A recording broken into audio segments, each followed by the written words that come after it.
মিত্র তাকে ঘিরে রেখেছে বলে বহু সত্যিকারের দক্ষ যোগ্য কর্মীরা স্পেস পাননি, তাদের চলে যেতে হয়েছে। তো এখন যেভাবে তিনি গেছেন এবং যে বার্তাটা যাচ্ছে সেটা খুবই খারাপ। মমতা বন্দ্যোপাধ্যায় বিশ্বাস করেছেন, আমাদের অনেকের আপত্তি না শুনেও তিনি যে আস্থা রেখেছেন, পদ দিয়েছেন, তো বিশ্বাস করি দেয়। আবার সুদীপ বন্দ্যোপাধ্যায় যাওয়া মানে তো buy one get one free. BJP marketing এ তো বিরাট সাকসেস। মানে শুধু সুদীপ বন্দ্যোপাধ্যায় একটা পরচুলো ওলা একটা ওরকম একটা অদ্ভুত টাইপের লোক পাওয়া গেল তাই নয়, তার সঙ্গে একটা ভ্রাম্যমান বিউটি পার্লার পাওয়া যাবে। হ্যাঁ, ফলে buy one get one free. তো উত্তর কলকাতার যে মানুষ বিজেপির বিরুদ্ধে ভোট দিয়েছে, তৃণমূল প্রার্থী হিসেবে সুদীপ বন্দ্যোপাধ্যায়কে ভোট দিয়েছে, তাদের সঙ্গে এই বিশ্বাসঘাতকতা। উনি একাধিকবার দল পরিবর্তন করেছেন, কিন্তু বারবার এই বয়সে এসেও এটা অবাঞ্ছিত। কিন্তু আমরা বারবার বলেছি আমরা কিন্তু মমতা বন্দ্যোপাধ্যায়ের সঙ্গেই আছি, কিন্তু এটা মমতা বন্দ্যোপাধ্যায়ের প্রাপ্য পাওনা এই ধরনের জিনিসপত্রকে উনি মাথায় তুলে রেখেছিলেন। এবং এই যে তাপস রায়কে চলে যেতে হলো, কেন যেতে হয়েছে? তাপস রায়ের মতো একটা দক্ষ নেতা। এই সুদীপ বন্দ্যোপাধ্যায় হোয়াটসঅ্যাপ করে করে কেঁদে কেঁদে বলেছেন, মমতা আমাকে উত্তর কলকাতার সভাপতি আবার করে দাও।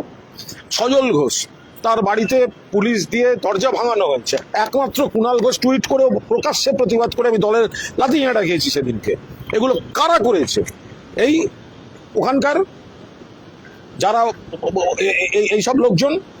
আর আজকে আমাকে সাসপেন্ড করা হয়েছিল কেন? আমি বলেছিলাম মানুষ হিসেবে তাপস রায় ভালো, আমাদের দলের প্রার্থী সুদীপ বন্দ্যোপাধ্যায়, তাহলে আর মানুষ হিসেবে তাপস রায় ভালো আমি বলেছিলাম, আমাকে সাসপেন্ড করে দেওয়া হয়েছিল। আজকে দেখুন কে ভালো কে খারাপ। আর ও তো দুদিন আগে আমায় ফোন করেছিল, মমতার বাড়িতে সিআইডি গেছে, তুমি কোথায়? মমতা বন্দ্যোপাধ্যায়ের বাড়ির এখানে। বললো নয়না যাচ্ছে। তো নয়না দিয়ে আর এখানে এসে পৌঁছয়নি, সুদীপ দা ভূপেন্দ্র যাদবের বাড়ি পৌঁছে গেছে। দেখুন, এটা পরিষ্কার গভীর তদন্ত হওয়া উচিত যে সুরেন্দ্রনাথ কলেজের ওখান থেকে নাকি সব উয়ে খাওয়া টাকা পাওয়া গেছিল। সব টাকাটা উয়ে খেয়েছে নাকি অন্য সব মানে মানে মানে দু হাত দুপা থাকা প্রাণীও খেয়েছে, সেগুলো একদম গভীর তদন্ত হওয়া উচিত।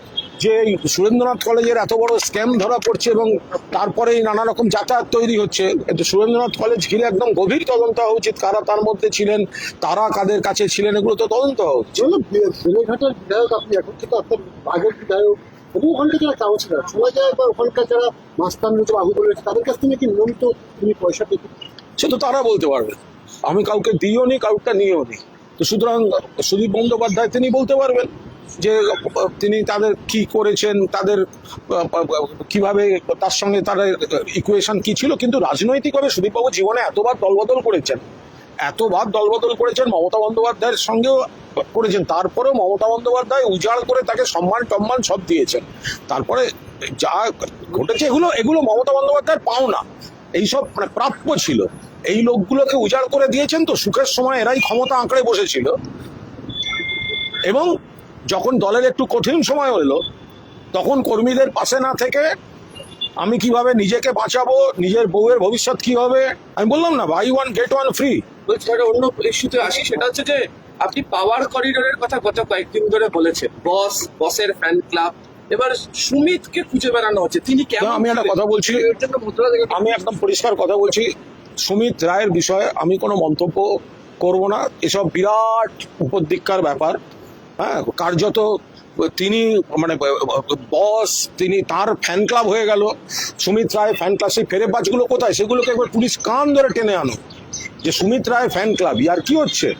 সুমিত রায়কে খুশি না থাকলে অভিষেকের টাইম পাওয়া যাবে না। অর্ধেক কর্মীদেরকে হতাশ করা হয়েছে। এইসব সুমিত রায় জাতীয় লোকজন, এরা গোটা পার্টিটার 12টা বাজিয়ে দিয়েছে। ফলে আমি এসব বিরাট বড় বড় ব্যাপার, আমি সুমিত রায় নিয়ে কোনো মন্তব্য করব না। আমি ওই সেক্রেটারি ফ্যান ক্লাবের ফ্যান ক্লাব বিভিন্ন জেলা থেকে এসে আগে সুমিত দা ওই ফেসবুক পোস্টগুলো দেখুন না, এখন সব সুমিতের জন্মদিন, সুমিতের অমুক, এই সব কটা মিলে ওই জায়গাটাকে পুছিয়েছে। আমি মন্তব্য করা, আমি তৃণমূলের সৈনিক। আমি মমতা বন্দ্যোপাধ্যায়ের সঙ্গে পার্টির যত খারাপ দিন থাকুক, যারাই ছেড়ে যাক, আমাকে দল টিকিট দিয়েছিল, আমি দলের টিকিটে জিতে বিধায়ক হয়েছি, আমি বেইমানি করে চলে যেতে পারবো। শোনা যায় সুমিত রায় তিনি নাকি নেতারা কখন কি আসবেন, পুলিশ কখন কি করবে, কার কোথায় যাবে তার সব নিয়ন্ত্রণ করতে হবে। সুমিত রায় আমরা যেটুকু বুঝতে পেরেছি, আমরা তো কাছাকাছি বিশ্বাসীর তালিকায় ছিলাম না, এবং মানে একটা বড় অংশে আমার একটা সময় তো ক্যামাক স্ট্রিট আমার কাজকর্ম পছন্দ করতো না, আমিও ক্যামাক স্ট্রিটের অধিকাংশ কাজকর্ম পছন্দ করতাম না, তার জন্য আমি তেলও মারতে যাইনি, মানে আমার কোনো ইয়ে হয়নি। এবং এই সুমিত রায়রা ভেতরটা যাবতীয়ভাবে চেষ্টা করছিল যাতে আমি নমিনেশন না পাই। তো শত্রুর মুখে ছাই দিয়ে মমতা বন্দ্যোপাধ্যায় আমার নমিনেশন দিয়েছেন, এবং আমি ভগবানের আশীর্বাদে তৃণমূলের প্রার্থী হিসেবে জিতে গেছি। করতো না, আমি একটু স্পষ্ট বক্তা ছেলে। আমি অনেক আগে বলেছি তাপস রায় ভালো লোক, সুদীপ বন্দ্যোপাধ্যায় রায় আমার মনে হয়েছে খারাপ। আজকে তো সেই কথাগুলোই দেখা যাচ্ছে। আর এই লোকগুলো মমতা দিকে ঘিরে রেখে আমার জীবনটাকে অপবাদ দিয়ে কয়লা করে দিয়েছিল। তারপরও কুণাল ঘোষ কিন্তু তৃণমূল ছেড়ে যায়। বললো আগামীকাল এরা কত বড় বিপ্লবী, কত বড় বিপ্লবী এরা। দিদির ছবিটা পাশ থেকে সরিয়ে দিলে এদের আছে কি? তৃণমূলের টিকিটে জেতা, ভোট করেছে তৃণমূলের কর্মীরা, ভোট দিয়েছেন যারা মমতা বন্দ্যোপাধ্যায়কে ভোট দিতে চেয়েছেন। লড়াইটা হয়েছে তৃণমূল বনাম বিজেপি, বিজেপি বিরোধী ভোটাররা। এরা আজকে সেখানে গিয়ে বিজেপির পায়ে ধরতে যাচ্ছে, তাহলে ধরে নিতে হবে অন্য কিছু আছে। যে কালকে ভবানী ভবনে আপনি যে সময় যাবেন সে সময় অভিষেকও তার আগে যাবেন, তাদের কি মুখে একটা জিজ্ঞাসা করার সম্ভাবনা রয়েছে? সে তো আমি বলতে পারবো না। আমি তদন্তে সহযোগিতা করি, আমাকে ডাকা হয়েছে, আমি যাব। আমি তদন্তে সহযোগিতা চিরকাল করি, আমি আগামীকালও তদন্তে পুরোপুরি সহযোগিতা করব। কোথায় টাকা হচ্ছে আপনাকে? আমি 3:30টায় ঢুকবো। মুখোমুখি যদি বসানো হয়, মুখোমুখি বসানো হলে আমি কি পেছন ঘুরে বসবো? আমি তো মুখোমুখি বসবো। বললো একটা বিষয় সেটা হচ্ছে দেখা যাচ্ছে যে এক মাসের মধ্যে যে একটা চিত্র পরিবর্তন ঘটে গেছে কালীঘাটে। একটা সময় যে কালীঘাটের চূড়ান্ত ব্যর্থতা ছিল, পুরো রাজ্য রাজনীতির কেন্দ্রবিন্দু ছিল কালীঘাট, সেখানে এখন দেখা যাচ্ছে সিআইডি থেকে শুরু করে সিপিআই প্রত্যেকে দেখুন, সবাই বুঝতে পারছেন এটা একটা ঘটনাচক্রে তৃণমূল কংগ্রেস আজকে বিরোধী পক্ষে বসতে হয়েছে।